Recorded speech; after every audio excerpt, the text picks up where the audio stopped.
Imagine, uh, imagine looking at an X-ray of a broken arm. Okay. You see the glowing bones, the dark background, and right there in the middle, there's this jagged, unmistakable white line. Right. The fracture. Exactly. The doctor points to it, and you both just kind of nod. Yeah. Because it's binary. I mean, it is either broken or it's not. It's very objective. It's clean, it's visible, and frankly, it is incredibly comforting to have a diagnosis that you can just point a finger at. Oh, absolutely. Because it gives you a clear enemy, right?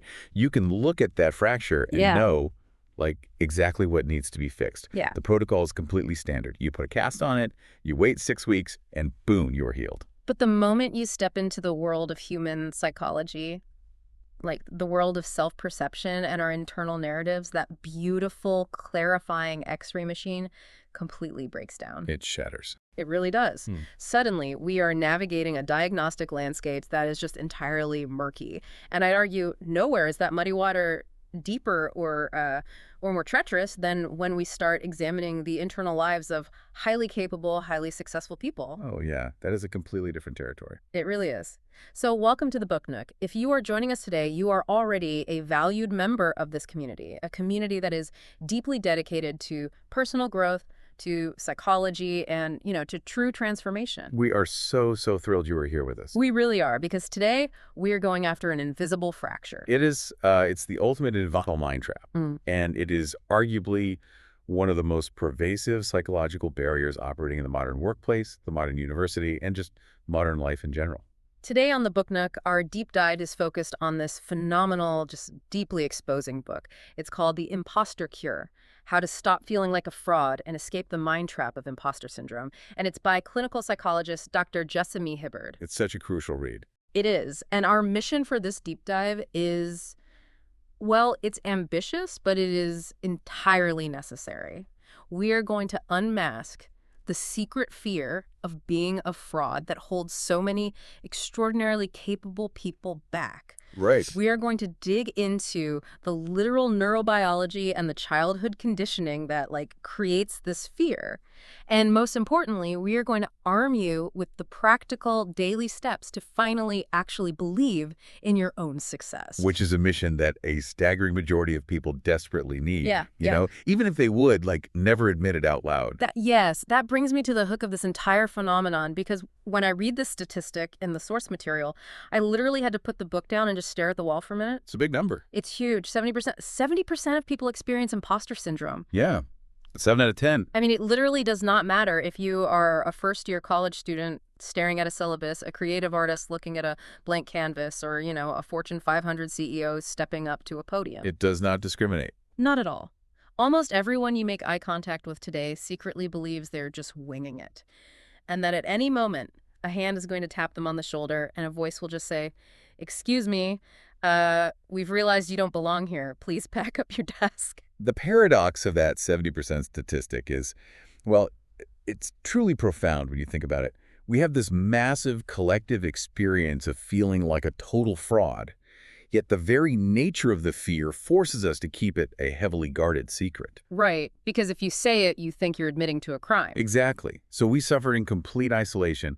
We're utterly convinced that we are the only one in the room who is faking it, while, ironically, 7 out of 10 people sitting at that very same conference table are actively agonizing over the exact same fear. It's just wild. And the collective silence is what gives it its power. So let's break that silence today. Let's do it. Before we can even talk about curing this mind trap, we have to define its parameters. We need to understand what it actually is, where the terminology even came from, and what it looks like when it infects a real person's life. Because this isn't just a fleeting butterfly in the stomach feeling before you give a wedding toast. No. It's a chronic heavyweight. Yeah, a heavyweight is the right way to put it. So where does this all start? Well, to understand the origins, we have to look back to 1978. The cultural landscape was shifting, and these clinical psychologists, Dr. Pauline Clance and Dr. Suzanne Imes, they noticed a very specific pattern. They were the ones who actually coined the term, right? Yeah, exactly. They coined the term imposter phenomenon. They published this paper after studying a cohort of 150 highly successful women. Okay. And these were individuals with advanced earned degrees, top scholastic honors, and significant professional recognition. So by every possible objective metric that society uses to measure success, these 150 women were at the absolute top of their game. The very top. They had the trophies, the titles, the paychecks, all of it. Yet, when Clance and Imes interviewed them, the internal reality completely contradicted the external data. Internally, these women genuinely considered themselves to be imposters. Wow. They reported this persistent, deeply ingrained sense of intellectual phoniness. They attributed their tangible successes to luck, or to being in the right place at the right time. Or a mistake, like a clerical error in the admissions office. Exactly. Or they felt they had simply fooled the gatekeepers into thinking they were competent. And the terminology here is really important, I think. The book makes a massive point of clarifying this. Dr. Hibberd points out that calling it a syndrome is actually a bit of a misnomer, even though that's the colloquial term we all use now. Yeah, calling it a syndrome is clinically inaccurate. And that distinction actually really matters for how we treat it. How so? Well, in the medical and psychological fields, a syndrome implies a constant, pervasive, and often, lifelong condition. Like it's baked into your DNA. Right. It implies something that is fundamentally wrong with the organism that is always present. But imposter feelings don't work like that at all. They're situational. So they flare up. Exactly. They are triggered by specific transitional events. So, starting a new job, receiving an unexpected promotion, publishing a piece of work, or being asked to lead a project. That makes so much sense, because you might feel perfectly competent, making your morning coffee and managing your household. But the moment you step into the boardroom, The phenomenon triggers. exactly. Yeah. Therefore, it is more accurately described as the imposter phenomena. It is an experience characterized by a persistent, unyielding belief in your own lack of intelligence or competence, operating in direct defiance of overwhelming evidence to the contrary. In direct defiance of overwhelming evidence. That is the phrase that really anchors this whole concept for me. And the negative impacts of carrying this around, of constantly defying your own reality, are staggering. They are devastating. We are talking about chronic self-doubt, paralyzing fear, and a deep, toxic shame. And it doesn't stay in the mind either. It manifests physically in the body. Oh, absolutely. You are talking about systemic exhaustion, burnout, cortisol spikes. You are basically running a psychological marathon every single day just to maintain this facade you believe you've constructed. The physical toll is often what drives people to finally seek help, long before they realize the root cause is imposter syndrome. To really grasp how this operates on a continuum, the case studies in Dr. Hibberd's work are incredibly illuminating. Let's look at some of those. Yeah, let's start with the case of Eve. Eve is fascinating to me because she represents what we might call like the entry-level imposter. Right, she's younger. Yeah, she is early in her career. She lands this fantastic new job, but she is immediately hyper-aware that she does not have the same prestigious graduate background as the peers sitting in the cubicles next to her. Yes. So her brain takes that single data point and instantly constructs a comprehensive narrative of fraudulence. The narrative Eve's brain writes is basically, they only hired me because they warmed to me in the interview. They just liked me. Exactly. I must have smiled at the right time, or they just like my personality, but I have no actual, tangible skills that justify me occupying this chair. And what's tragic is how that completely fabricated narrative instantly begins to dictate her physical reality, right? And her daily behavior. Changes everything she does. To prevent this supposed lack of skill from being, found out, Eve goes into hyperdrive. She overworks to a drastic degree. She's the first one in the office. First one in, the last one to leave, and she logs in on weekends. The detail about her emails is particularly telling, I think. The text describes how Eve will agonize over drafting and redrafting a single routine email. Oh, I've been there. Right. She will sit there staring at the screen, deleting commas, changing adjectives, utterly terrified that one minor typographical error will be the thread that unravels her entire career. She believes a typo will instantly expose her lack of a master's degree. That's her logic, yeah. She even avoids taking her earned vacation time, right? Yep. Because her logic is, if she is physically absent, her boss might look a little too closely at her files and realize the work is subpar. She has to be there to run interference on her own output. I mean, it just sounds like an utterly exhausting way to live. It is a state of constant hypervigilance. And the most frustrating part for outside observers is that Eve receives positive feedback. Her managers praise her work. They do. But she lacks the internal mechanism to absorb it. When they say, "Great job on the report, Eve," her internal filter translates that to, "They're just being nice," or "They just pity me because they know I'm struggling." Wow. The goalposts of what constitutes true success are constantly moving just out of her reach. Okay, so that's the entry-level experience. But one of the biggest myths about imposter syndrome is that you age out of it. That is a massive myth. Right, we think, oh, once I get the corner office, once I hit a certain salary, once I get the PhD, this feeling will vanish. But the source material introduces us to James, who shatters that myth completely. James is on the completely opposite end of the spectrum from Eve. James proves that the mind trap scales up perfectly with your achievements. So James is 45 years old. He is a highly successful tech founder. He has built a company, he has a beautiful home, a loving family, and peers in his industry who actively look up to him for guidance. He has arrived by every societal standard. He has everything, yet the internal reality is a nightmare. Every single time James turns the key and walks to the front door of his own beautiful house, he feels like an intruder. Oh, man. He lives in a state of quiet terror that someone is going to realize he doesn't belong in his own life. And because the stakes for James are much higher than they are for Eve, he has further to fall, he has a family to support, a reputation in his industry, his coping mechanisms are correspondingly more extreme and, frankly, destructive. Extremely destructive. The anxiety of being exposed as a fraud at the very top of his field became so unbearable that he actively sabotaged his own career. He stepped down? He stepped down. He had a high-level executive role, and he voluntarily demoted himself to take a lesser position simply because the ambient anxiety of leadership was burning him alive. It was too much exposure. And to cope with the residual fear, he relies on alcohol to numb his nervous system every night. He is actively isolating himself from his own wife, putting up emotional walls because he is terrified that if she truly sees him, she will realize she married an incompetent fake. When you look at James, you realize that imposter syndrome isn't a quirky personality trait. No, not at all. It is a dictating force. It dictates major self-destructive life choices. It prevents highly capable individuals from fully engaging in the lives they have meticulously built. I mean, James is sitting in the mansion he bought with his own intellect, feeling like a squatter waiting for the police to arrive. It reminds me of a very specific physical sensation. Imagine you are sitting in a cinema watching an absolutely terrifying horror movie. Okay, you are in this plush, comfortable velvet seat. Yeah. You have a bucket of popcorn in your lap. The temperature is perfectly controlled. And out of the corner of your eye, you can clearly see the doors marked exit glowing with those bright red lights. Right. Logically, your rational brain knows with absolute 100% certainty that you are perfectly safe. You are in a strip mall in Ohio on a Tuesday afternoon. There is no monster. The environmental data all points to safety. Exactly.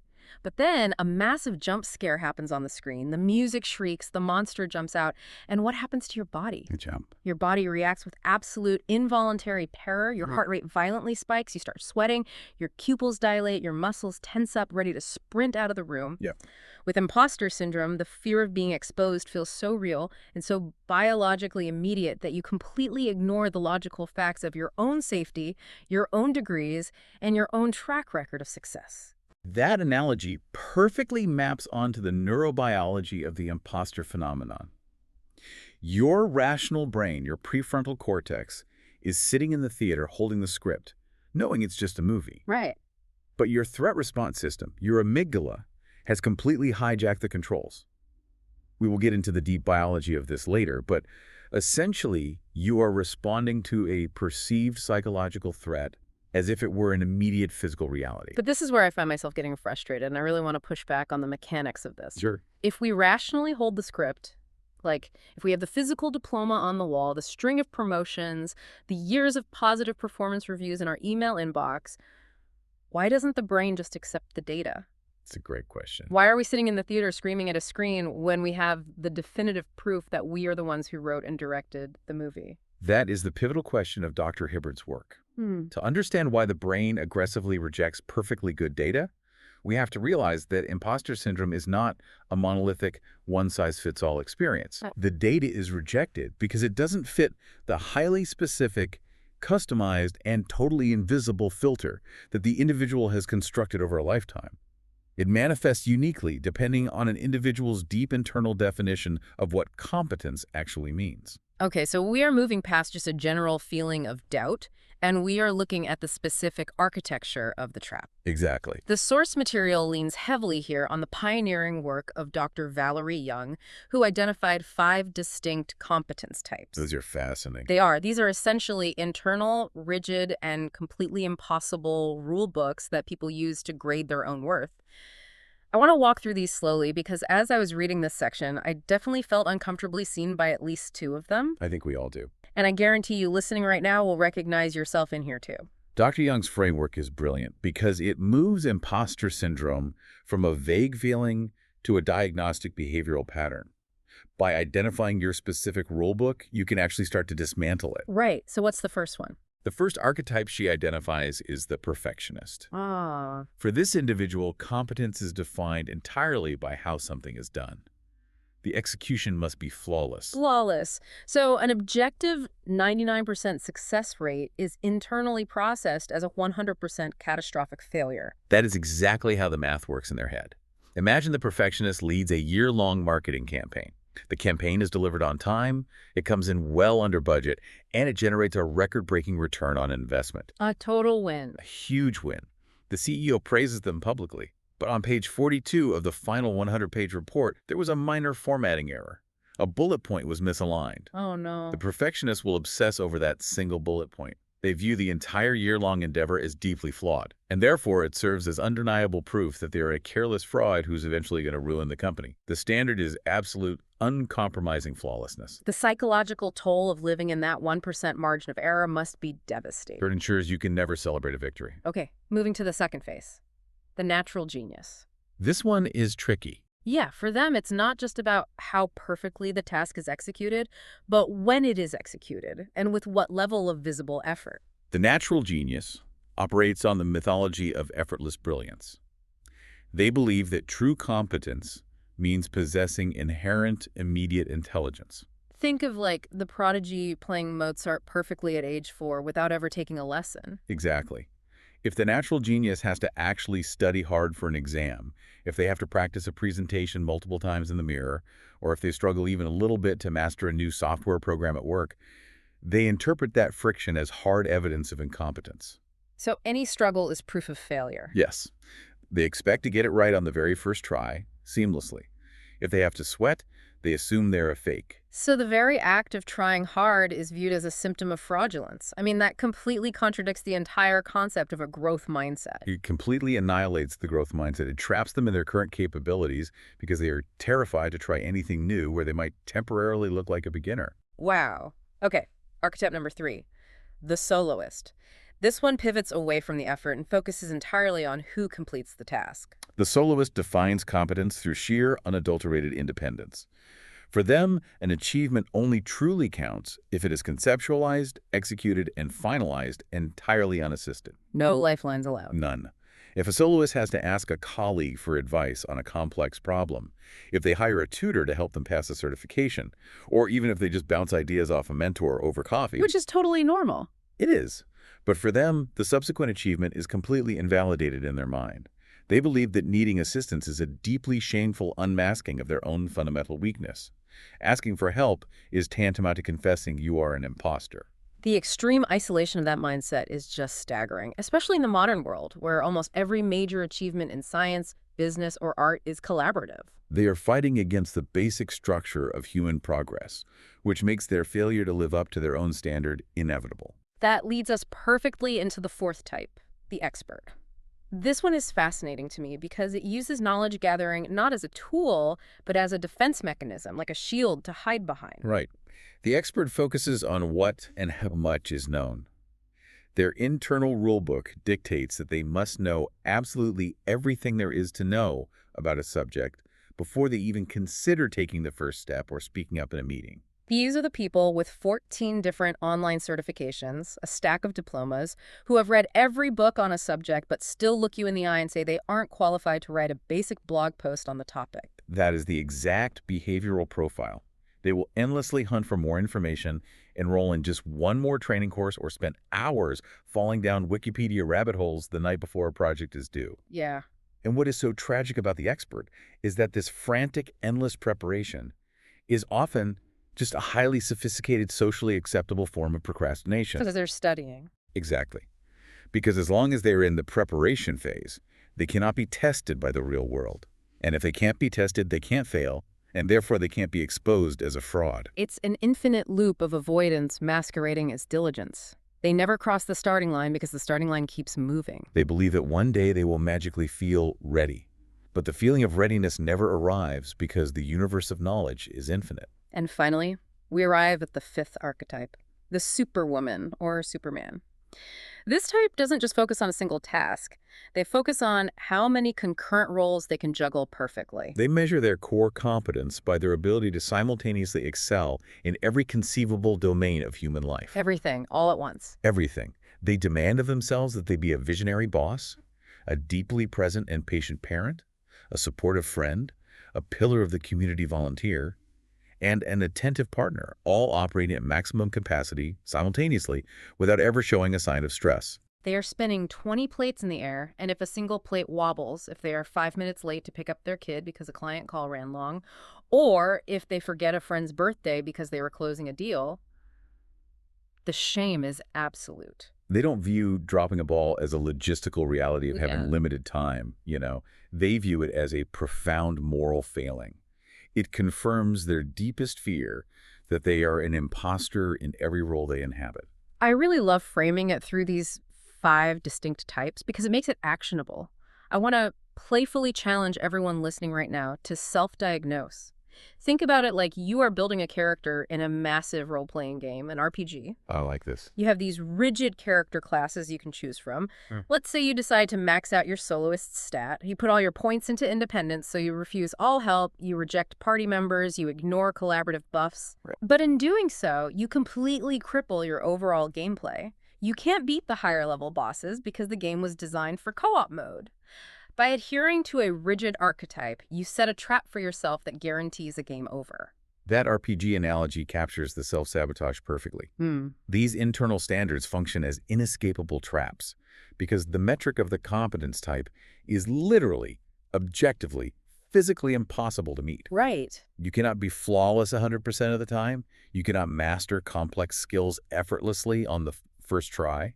You cannot build a company or a meaningful life entirely alone. You cannot know the entirety of human knowledge on a subject. And you cannot perfectly juggle every role in life without occasionally dropping a plate. Right. The game is rigged from the start. So because the internal metric is completely impossible, you are mathematically guaranteed to constantly fail your own internal test. And here is the dark magic of the mind trap.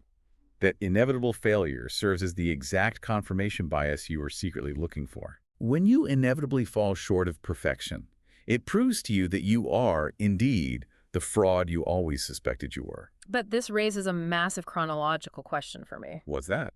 How do these impossible standards get programmed into our hardware in the first place? Nobody is born in the maternity ward thinking, I must never ask for help with this pacifier, or else I am a worthless imposter. They certainly aren't. And that leads us to the origin story of the imposter phenomenon. These punishing standards do not materialize out of thin air. They are deeply programmed into our brains through a complex, intertwined mix of our ancient evolutionary biology and our earliest, most formative childhood conditioning. Okay. Let's look at the biological hardware first before we get to the childhood software. Yes, let's look under the hood. What is happening in the brain physically? The physical hardware driving this fear is our primitive threat detection center, the amygdala. Ah, the amygdala. Yes. This almond-shaped cluster of neurons deep in the brain evolved over millions of years with one very simple, very urgent mandate. Keep the organism alive in a hostile, wild environment. Okay. If an early human was foraging and sensed a rustling in the tall grass, the amygdala didn't pause to run a statistical analysis. It instantly triggered a massive systemic fight-or-flight response. It dumps adrenaline and cortisol into the bloodstream, spikes the heart rate, and redirects blood flow to the major muscle groups so you can run away. Exactly. Which is an incredibly helpful physiological response if the rustling in the bushes is actually, a hungry saber-toothed tiger. The amygdala is a phenomenal piece of survival technology, but the modern human brain has a severe evolutionary glitch. The glitch? Yes. Over the last few millennia, our cognitive abilities evolve rapidly, giving us the prefrontal cortex, which allows us to imagine the future, plan complex projects, and worry about social standing. But our ancient amygdala never got a firmware upgrade to differentiate between a physical life or death threat and a purely psychological threat. So it responds to a stressful email the exact same way it responds to a predator. The amygdala literally cannot distinguish between a real tiger in the wild and the perceived threat of standing up to give a PowerPoint presentation to the board of directors. That is wild. When you feel the eyes of the board on you, your amygdala senses social exposure and potential rejection, categorizes it as a threat to your survival, and floods your system with cortisol. And from what I understand about neurobiology, when cortisol floods the brain, it actually inhibits the prefrontal cortex, like the logical part of your brain, the part that holds the memory of your past successes, the part that can rationally say, I have a degree in this, I know what I'm talking about. That part literally gets muffled. It goes offline. You are flooded with survival anxiety, and logic just leaves the building. Precisely. You are physiologically incapable of accessing the data of your own confidence in that moment of panic. Yeah. And on top of that baseline biological reality, we have to factor in genetic personality traits. Psychologists use the Big Five personality model, and one of those key traits is neuroticism. Which always sounds like an insult, but it's just a clinical term, right? Right. It simply refers to a baseline sensitivity to negative emotion. People who score naturally high in neuroticism are biologically more prone to anxiety, rumination, worrying, and perfectionism. Yeah. Evolution preserved this trait because the slightly anxious, hypervigilant caveman was the one who survived the winter. But in the modern office, high neuroticism makes an individual biologically far more susceptible to falling into the imposter mind trap. The alarm system is just calibrated to be incredibly sensitive. Okay, so that's the nature side of the equation. That is the hardware we inherit. But what about the nurture? How does the software programming of childhood take this sensitive hardware and turn it into a full-blown soloist or perfectionist complex? This is where the narrative becomes incredibly poignant. Children's brains are essentially unformed belief-making machines. They are desperately trying to figure out the rules of the world so they can secure the love and protection of their caregivers. Because survival depends on it. Yes. And because children lack cognitive maturity and life experience, they absorb the messages from their environment, particularly from parents, early teachers, and older siblings, as absolute, unquestionable laws of physics. Right. A 7-year-old doesn't have the psychological scaffolding to look at a parent's reaction and contextualize it. A kid can't say, my dad seems really stressed about his impending layoffs at the factory, and he's projecting his own feelings of inadequacy onto me. Maybe that's why he's being hypercritical of my math homework tonight. Exactly. A child cannot do that analysis. Instead, the child internalizes the interaction completely and thinks, I am bad at math, I am a disappointment, and love is conditional upon me getting the answers right. Let's look at the deeply revealing case of Clemmy from the source text. Oh, Clemmy's story is so illustrative. Her story really got to me. She is a highly intelligent, capable kid. Very bright. Clemmy comes home from school one day, having scored a 95% on a difficult test. She is proud. But when she shows her father the paper, instead of celebrating the achievement, he immediately zeroes in on the missing margin. Right. He demands to know why it wasn't 100%. What exactly happened to the other 5%? Oh, that is just brutal. It completely deflates the achievement. It does. But to complicate her internal programming even further, Clemmy's mother has a completely different but equally damaging reaction. Her mother routinely downplays Clemmy's academic successes because they came easily to her. Ugh. Her mother tells her not to boast about her grades because she didn't actually have to struggle to get them, implying that only grueling hard work makes an achievement valid. Look at the impossible paradox being programmed into this child's brain. From her father, she is receiving the software update that says, unless it is absolutely perfect, it is a failure. And from her mother, she is receiving the update that says, if it comes naturally to you and you didn't suffer for it, it doesn't count. She is being simultaneously set up to fall into the trap of the perfectionist and the natural genius. But the rules fundamentally contradict each other. Yeah. She literally cannot win. No. She learns at a foundational level that no matter what she achieves, success is never, ever enough to secure unconditional approval. Then the book introduces Dexter. Dexter's software programming was completely different, but equally restrictive. Dexter was a highly talented young flautist. He was winning regional competitions, showing immense natural talent. But he was raised in a household where celebrating any form of success was viewed as boastful, arrogant, and frankly, culturally ugly. Right. His father would openly criticize other parents in the neighborhood who bragged about their children's sports trophies or report cards. So Dexter, watching his father's disdain for pride, learns to completely silence his own achievements. He learns that success makes you a target for criticism. He learns to actively suppress any feeling of pride. And the tragedy is, neurons that fire together wire together. By constantly suppressing his joy, he eventually lost the neurological ability to feel any pleasure in his accomplishments at all. That is so sad. By the time Dexter was a grown adult in the corporate world, he expected flawless, elite performance from himself in every area of life. But he kept any success completely hidden from his peers, taking absolute zero pleasure in his wins. He lived in a state of joyless high achievement. The text also spends some time talking about the danger of early labels within families, things like being casually labeled the clever one or the hard worker by your parents or teachers. It seems innocent, but it locks you in. Labels are incredibly limiting because they become the child's entire identity structure. If you are labeled the clever one, you feel you must inherently know everything without trying, which is a direct pipeline to the natural genius trap. The moment you inevitably encounter a subject in high school or college that is genuinely difficult for you, your entire foundational identity crumbles. You think, if I'm not the clever one, I am nothing. I am a fraud. And conversely, if you are labeled the hard worker, you might internalize the belief that you lack any natural talent whatsoever, and you only survive by grinding effort. You dismiss any innate skill you actually possess, assuming you are just brute forcing your way through life. Exactly. The childhood programming creates the specific imposter filter. Okay, listening to all of this brings an analogy to mind. It's like learning a foreign language when you are young, but you are using a deeply flawed translation app on an old phone. Okay, I see where you're going. If you are a kid and you type words into this app and it tells you that the definitive translation for the word success is flawless perfection, or that the translation for the word pride is toxic arrogance, you memorize those flawed definitions. You lock them in.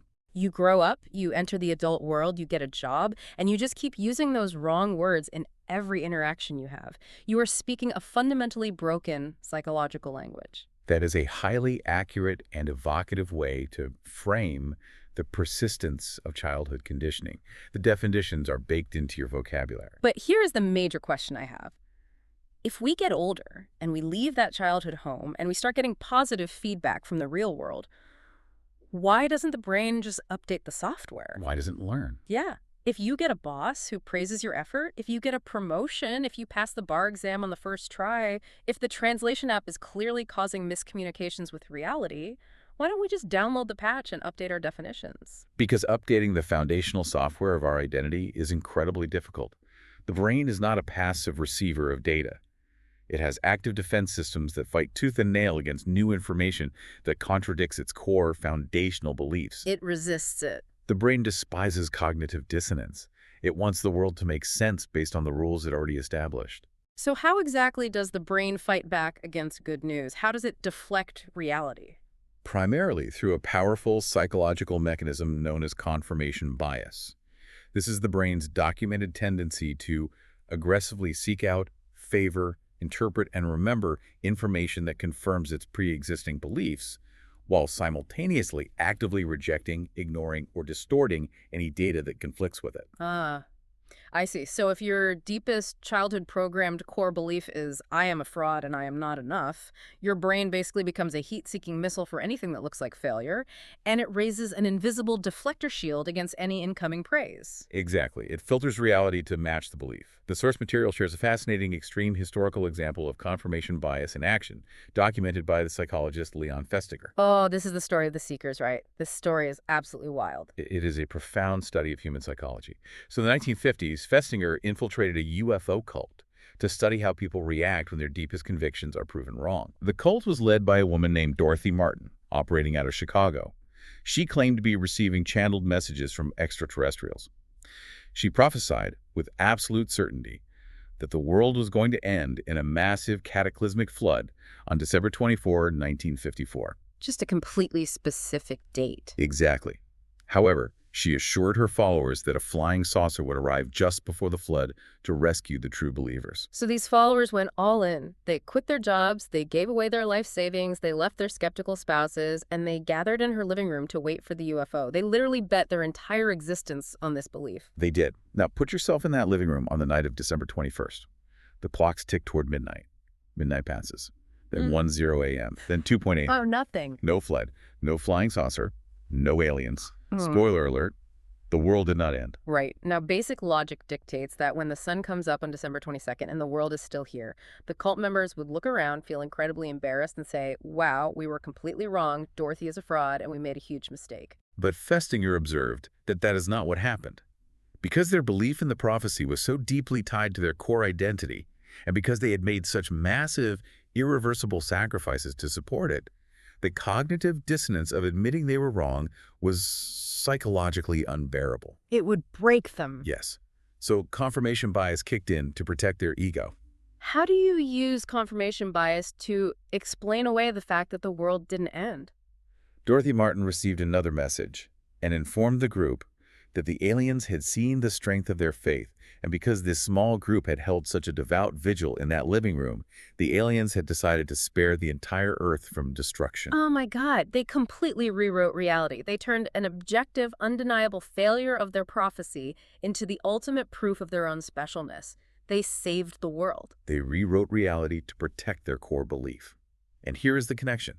Imposters do the exact same thing every single day in the office. Oh, wow. When they succeed, when the world doesn't end in a disastrous presentation, when they get the promotion, they do not admit they are competent. The cognitive dissonance of accepting their own brilliance is too uncomfortable because it conflicts with their core identity as a fraud. So what do they do? So they rewrite reality. They create elaborate excuses and myths to explain away the success, just so they can comfortably maintain their belief that they are an imposter. They act like the cult members. I didn't succeed because I'm smart. I succeeded because I tricked the universe. Let's list some of these myths the brain invents, because they are so universal. They are very common. It was just a fluke. It was good timing. It was positive discrimination. The interviewer just liked my shoes. Or the very common distortion of the 10,000-hour rule. This is based on Malcolm Gladwell's concept that mastery in a field takes roughly 10,000 hours of deliberate practice. People with imposter syndrome will work incredibly hard, put in the years of grueling effort, achieve true mastery, and then completely dismiss their success by saying, well, I just worked really hard. Anyone could do it if they put in the hours. It's not talent, it's just attrition. Which is an absurd rationalization because not everyone puts in the hours. Most people quit after 100 hours. You actually did the work, which proves your discipline and capability. But the imposter mind entirely filters that truth out. Dr. Hibberd uses a brilliant visual metaphor here. Think of a classic children's shape sorter toy. Yes, the wooden box with the holes cut out for a star, a square, a circle, a triangle. Right. Imagine that negative feedback criticism, a typo, a slight hesitation from a colleague in the hallway is just a giant wide-open bucket. It just falls right in. Any mistake falls straight in. It's collected instantly and added to the pile of evidence that you are a fraud. But positive feedback, praise, awards, successful metrics, that feedback has to be exactly the right shape, and it has to be inserted at the exact perfect angle to even have a microscopic chance of dropping into the box. And if it doesn't fit perfectly, if your boss gives you glowing praise, but your brain decides they are just saying that because they want me to work the weekend, the positive shape hits the top of the box and bounces right off into the trash. It never gets internalized. Exactly, it bounces off. And to manage this terrifying daily reality where they are constantly dodging exposure and filtering out praise, imposters rely on two primary, exhausting behavioral strategies. Dr. Hibberd calls these the imposter twins: overworking and avoidance. The twins. Let's break down how these manifest in a person's life. Start with overworking. Overworking is the path of grinding yourself into absolute dust to hide your perceived flaws. If you believe you are incompetent, you compensate by throwing an inhuman amount of sheer effort at the problem. Like Eve in the earlier example. Yes, like Eve. You work evenings, you work weekends, you obsess over minuscule details that no one else cares about. You believe that your frantic, exhausting pedaling is the only thing keeping the bicycle upright. If you stop pedaling for 1 second, everyone will see you fall. And the other twin, avoidance, is the complete opposite strategy. It is the path of chronic procrastination. Yes. The avoidant imposter is so deeply terrified of being tested and found wanting that they avoid the task entirely until the last possible agonizing second. They cannot face the possibility of giving their best effort and still failing, so they delay. And then, the night before the deadline, they pull an all-nighter, fueled by massive amounts of cortisol, panic, and energy drinks, and they hand the project in just under the wire. And when that project inevitably succeeds, because they are actually highly capable people, Hmm. they look at the success and tell themselves, I only pulled that off because of the adrenaline. It was a lucky last-minute save. I didn't actually know what I was doing. Wow. Both overworking and avoidance serve the exact same function. They protect the core imposter belief from being challenged by real, deliberate success. You know what this entire cycle reminds me of? It reminds me of that bizarre old nursery rhyme. There is an old lady who swallowed a fly. Oh, that's a great comparison. She swallows a tiny fly, and she becomes so irrationally terrified she's going to die from it that she swallows a spider to catch the fly. But now she has a spider inside her, so she swallows a bird to catch the spider, then a cat to catch the bird, a dog, a goat, and so on. Until she eventually swallows a horse, and the rhyme ends with her dying. Yes. These coping mechanisms, overworking yourself to the bone or avoidance and panic or swallowing the spider. The original problem, the imposter feeling, the fly, is just a feeling of psychological discomfort. It's an anxiety flare-up in the amygdala. It is actually harmless, Exactly. but the cure you invent for it, the 60-hour work weeks, the isolation, the procrastination, makes the situation infinitely worse. You keep swallowing larger and larger animals until you swallow the horse of complete systemic burnout and exhaustion. That is a very poignant way to look at it, and it highlights the ultimate tragedy of this mind trap. Because the cost of these coping mechanisms isn't just a loss of productivity. The cost is your life. The text references the profound work of Bronnie Ware, the Australian palliative care nurse, who wrote the top 5 regrets of the dying. Oh, that book is an absolute gut punch to read. It forces a massive perspective shift.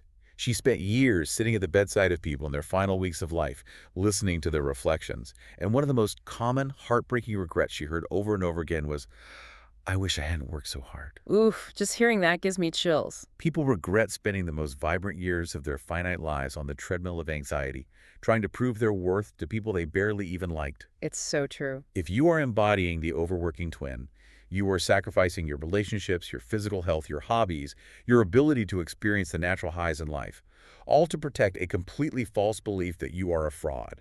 You are wasting your one wild and precious life trying to catch a fly. Okay, this is incredibly heavy, and the toll is obvious, but I have to push back here. I really do. Because I hear everything you're saying about burnout and regret, but isn't there a valid argument to be made that self-doubt isn't entirely a bad thing? Yeah. Doesn't this inner critic, this nagging fear of being a fraud, actually keep us humble? Doesn't it motivate us to aim higher, to double-check our work, to achieve these great things? If I fire my inner critic today, if I completely stop worrying about being an imposter, won't I just become an arrogant, complacent slacker who stops growing? That right there is the most common, most robust defense the imposter mind puts up when it feels threatened by the prospect of healing.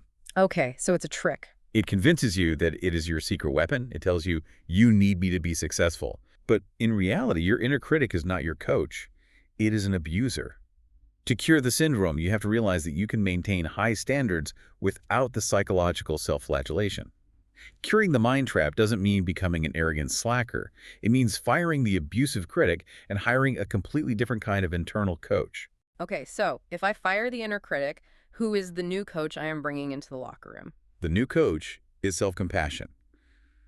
Dr. Kristen Neff is the leading psychological pioneer in this field, and she defines self-compassion very specifically. It is not about letting yourself off the hook, and it is not about lowering your standards. Okay. It involves a combination of 3 active practices. First, recognizing when you are stressed or struggling without judging yourself for feeling that way. Second, being actively supportive and understanding to yourself during a failure. And third, remembering the common humanity of the situation, that everyone struggles, and pain and failure are part of the shared human experience, not proof of your unique brokenness.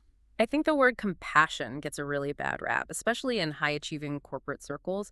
People hear self-compassion and they roll their eyes and think it means taking endless bubble baths, giving out participation trophies, and completely abandoning all accountability. Exactly. They think it's a soft, weak approach.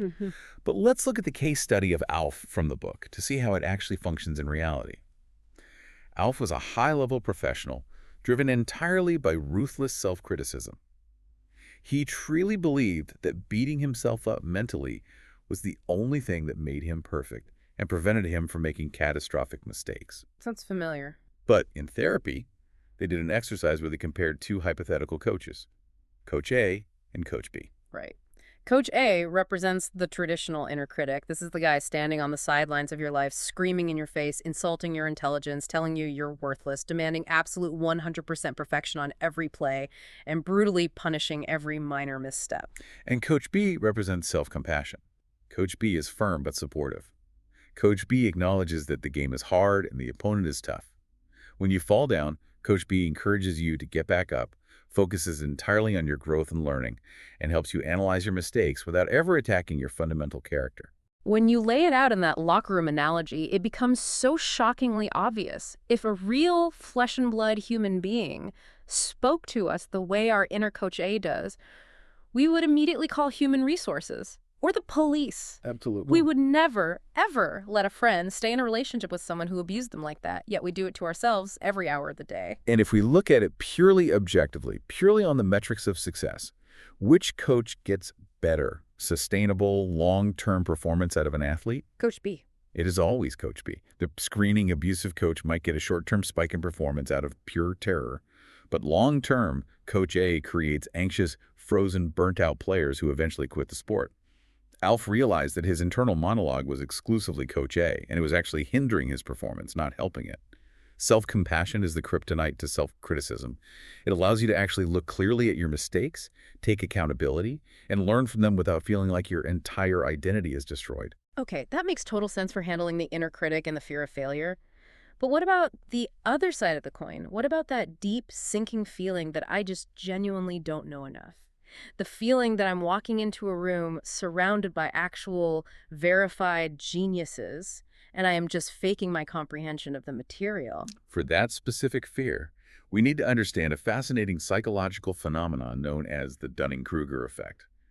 This is a cognitive bias in psychology that essentially states that highly incompetent people tend to wildly overestimate their own abilities. Right, because they quite literally do not know enough about the subject to know how bad they actually are at it. They lack the metacognition to see their own blind spots. Exactly. Ignorance breeds false confidence. But the inverse of the Dunning-Kruger effect is also profoundly true, and this is where imposters live. Highly competent, intelligent people tend to severely underestimate their abilities. Because they know how much they don't know. Exactly. Because they are so deeply aware of the vastness and complexity of the subject they are studying. Dr. Hibberd uses a brilliant analogy here about learning a new language. Think about the process of learning French. Yes. The language learning analogy in the book is the perfect visualization for this. When you first start learning French, you download an app, and within a week you learn how to say hello, goodbye, and how to order a croissant in a cafe. You feel incredibly confident. You look in the mirror and think, I speak French. I am basically Parisian. The peak of Mount Stupid, as it's sometimes playfully called on the internet. You have a tiny bit of knowledge and maximum confidence. Yes, but then you decide to keep studying. You take an advanced class, and suddenly you are confronted with irregular verbs, complex subjunctive clauses, masculine and feminine nouns, regional dialects, and idiomatic expressions that make no literal sense. And suddenly your confidence plummets off a cliff into what they call the valley of despair. You look at the grammar textbook and you think, I am a total fraud. I know absolutely nothing about the French language. But look at the objective reality. Your French is infinitely better in the valley of despair than it ever was at the peak of Mount Stupid. You are objectively more competent. You just know more, which is exactly why you possess the capacity to realize how much you don't know yet. The horizon of the subject has expanded. So we can actually take the feeling of self-doubt and completely reframe it. Feeling self-doubt isn't proof of incompetence. It is actually undeniable proof of competence. Only someone with high self-awareness and deep foundational knowledge of a field has the cognitive capacity to realize what they don't know. Exactly. The very fact that you're sitting here analyzing your competence, worrying about your performance, and recognizing the gaps in your knowledge mathematically proves you are not trapped in the Dunning-Kruger blind spot of true incompetence. Feeling like an imposter actually proves you aren't one. Here is where it gets really interesting to me. The irony is just beautiful. The very fact that you, the listener, are listening to this right now, actively analyzing your own competence, worrying if you belong in your role, that worry proves you are competent. If you were a real, genuine fraud, you wouldn't care. You'd be blindly confident. A true con artist doesn't suffer from imposter syndrome. They don't lose sleep, worrying if they're good enough. They have a plan to deceive, and they execute it with absolute confidence. That reframing is so freeing. Okay, but I want to ground this. Knowing this logically is fantastic. Understanding the neurobiology of the amygdala, embracing Coach B instead of Coach A, recognizing the Dunning-Kruger effect, it all makes perfect sense in the abstract. Sure.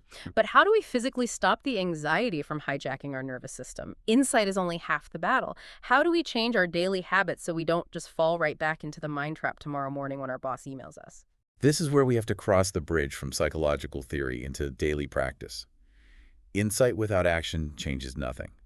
Dr. Hibberd provides very specific, highly actionable daily strategies to systematically rewire the brain's shape sorter and escape the trap. Okay, what's the first one? The first foundational step is to externalize the voice of the inner critic. Externalize the voice, like taking it outside of yourself, giving it a name. Yes.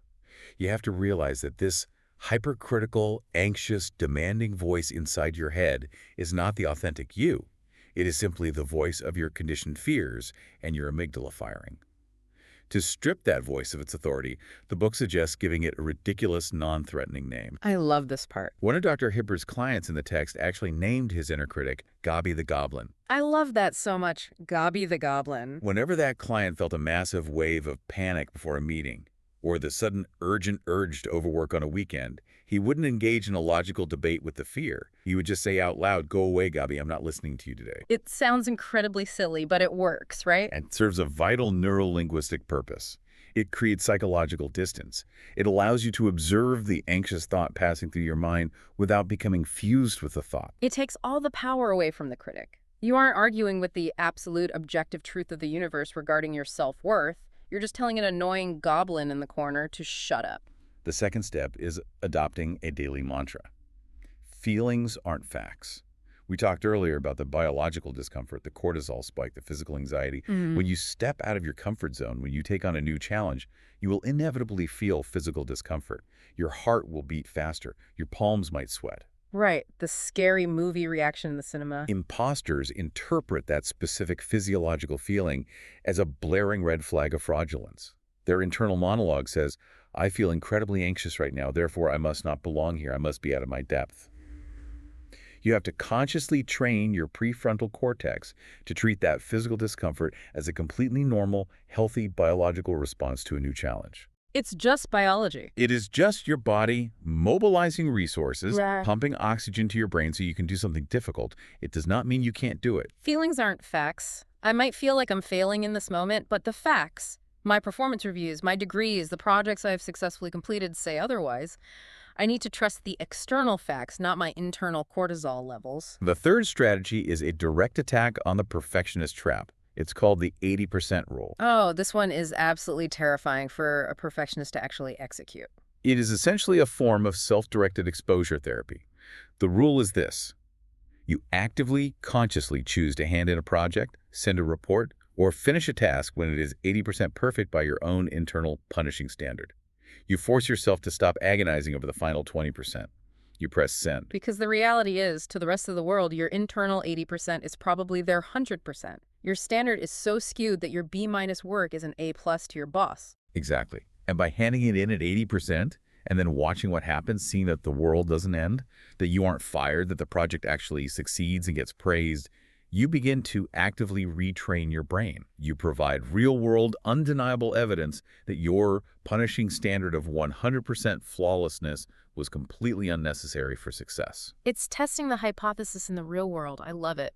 Okay, but what about when things actually go wrong? What about actual failure? Because we talked about how imposters view any mistake as a catastrophic unmasking. To cure the imposter phenomenon, you have to fundamentally redraw the path to success graph in your mind.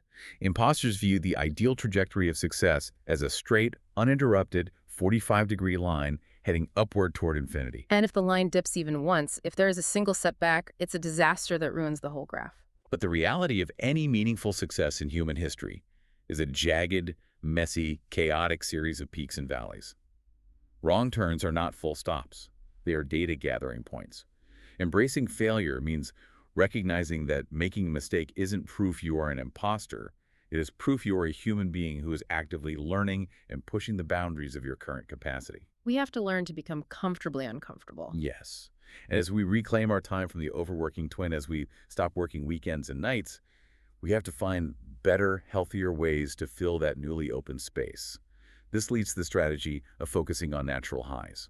The book references Oliver Burkeman's philosophy from 4,000 Weeks here, which is just a brilliant integration of ideas. It really is. Berkman points out that the average human lifespan is roughly 4,000 weeks long. That is it. It is severely finite. You spend all 4,000 of your weeks chasing the artificial, fleeting high of perfection at work or the high of avoiding criticism. You literally miss out on the experience of being alive. You have to consciously replace that addiction to workplace validation with natural highs. You have to actively schedule time in nature, listen to music that moves you, have an authentic, vulnerable connection with a friend where you aren't trying to impress them, or just cook a meal and enjoy the sensory experience. You have to engage with the world outside of the narrow corridor of your professional achievements.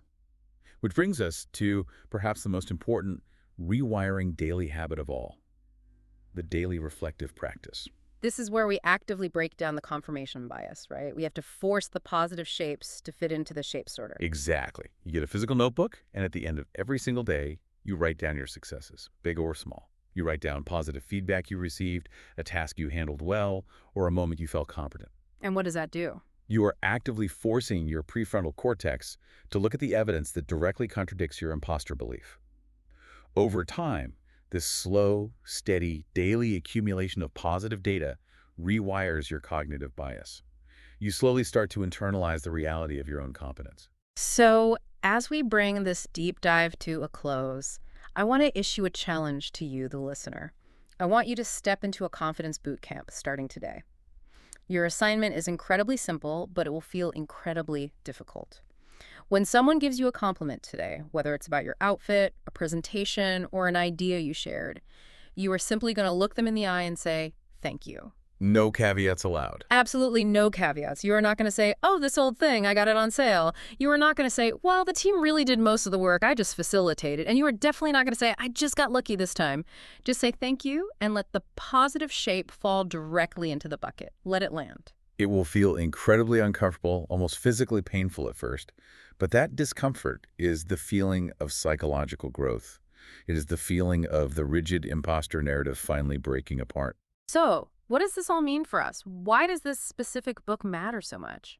It matters because whether you are a university student pulling your hair out over a midterm paper or a seasoned CEO absolutely terrified of your next board meeting, you are probably exhausted. Yeah. You are bone tired from carrying the weight of your own impossible expectations. This book is a practical roadmap to reclaiming your own mental space. It gives you the clinical permission to finally trust your own hard-earned skills, to step off the endless treadmill of anxiety, and to actually sit down, take a breath, and enjoy the life you have painstakingly built for yourself. And I want to leave you with a final provocative thought, a profound paradigm shift to mull over as you go about the rest of your day. We spend so much of our finite time as imposters, trying to perfectly manage, curate, and control our image, our work, and our environment so that we don't get exposed as frauds. But what if you aren't meant to be in control of everything? What if the ultimate cure to the imposter phenomenon isn't finally proving to the world that you are a perfect, flawless, untouchable genius? Yeah. But instead, finally embracing the profound, beautiful relief of being a comfortably, wonderfully flawed human being. What if you are entirely enough, exactly as you are, messy, jagged graph and all? It changes everything about how you walk through the world. It really does. Thank you for taking this deep dive with us today. If you want to continue this journey of growth, psychology, and transformation with us, make sure you hit that subscribe button for the Book Nook so you never miss a deep dive. We have so many incredible mind-expanding books lined up for you in the coming weeks. And we want to hear from you. Drop a comment below and tell us which book you'd like us to explore next. We read every single one. Until next time, be kind to yourself, fire Coach A, and go enjoy a natural high. We'll see you in the Book Nook.